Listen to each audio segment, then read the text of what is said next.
राज्यात ऊन सावलीचा खेळ सध्या पाहायला मिळत आहे। अनेक ठिकाणी उन्हाचा तडाखा वाढला असता त्यातच अवकाळी पाऊस हजेरी लावताना दिसत आहे।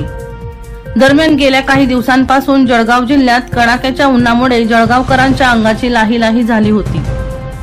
त्या तुलनेत काल रविवारी तापमानात घट होऊन दिवसभर ढगाळ वातावरण कायम राहिले होते। त्यामुळे जळगावकरांना काही अंशी दिलासा मिळाला। मात्र हा दिलासा केवळ एका दिवसापुरताच राहण्याची शक्यता आहे, कारण आगामी आठवड्यात पुन्हा तापमानाचा पारा 43 अंशापर्यंत राहणार आहे। गेल्या 2 आठवड्यापूर्वी जिल्ह्यात अवकाळी पावसाने हजेरी लावली होती। आता आठवडाभरापासून तापमानात वाढ होत असताना रविवारी अचानक वातावरणात बदल होऊन दिवसभर ढगाळ वातावरण निर्माण झाले होते। यामुळे उकाड्याने हैराण झालेल्या जळगावकरांना दिलासा मिळाला। रविवारी जिल्ह्यात पावसाची शक्यता हवामान खात्याने वर्तविली होती। त्यानुसार तुरळक ठिकाणी पावसाच्या सरी बरसल्या। वर्षा लोहार यांचा खास रिपोर्ट V1 लाईव्ह जळगाव।